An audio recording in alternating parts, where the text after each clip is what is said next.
গেছি একটা ভীষণ ইম্পর্টেন্ট ভিডিও নিয়ে স্টুডেন্টস বলার ছিল যে কনস্ট্রাকশনে তোমরা কটা করে পেন্সিল ক্যারি করবে পরীক্ষার জন্য। তো অ্যানুয়াল পরীক্ষা সবারই কনস্ট্রাকশন রিলেটেড প্রবলেমস তো থাকবেই, মানে কোয়েশ্চেন্স আসবেই পেপারে, তোমাদের কোয়েশ্চেন পেপারে মোটামুটি ধরো দুটো থেকে তিনটে কোয়েশ্চেন তো আসবেই। তো কটা পেন্সিল নেবে কনস্ট্রাকশনের জন্য?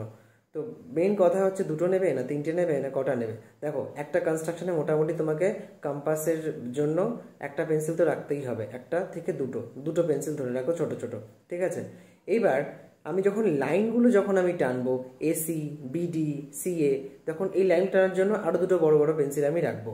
এবং যখন এই মেজারমেন্টগুলো লিখবো 60 ডিগ্রি 90 ডিগ্রি 105 ডিগ্রি বা 3.4 সেন্টিমিটার 5.6 সেন্টিমিটার, এগুলোর জন্য আরও দুটো পেন্সিল রাখবো। তাহলে মোট কটা হলো? 6টা পেন্সিল হলো।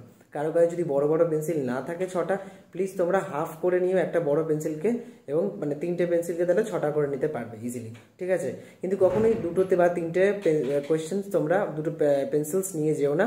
এর ফলে কি হবে যে তোমরা বারবার শার্পেন করবে, শার্পেন করার ফলে টাইম নষ্ট হবে, টাইম নষ্ট হলে কি করবে, বাকি পেপারটা চেক করতে পারবে না, ভালো মার্কস উঠবে না। এমনিতেই কনস্ট্রাকশনে যদি ভোতা পেন্সিল ইউজ করো তাহলে কিন্তু কনস্ট্রাকশন মিলবেও না, মার্কস উঠবে না। তো খুব কেয়ারফুলি একটা কোয়েশ্চেনের জন্য 6টা পেন্সিল, দুটো কোয়েশ্চেনের জন্য অ্যাটলিস্ট 12টা থেকে 15টা পেন্সিল নিয়ে যাবে মাস্ট। হ্যাঁ, 12টা থেকে 15টা একদম ঠিক শুনেছো, এর থেকে একদম কম হলে চলবে না। Thank you, by.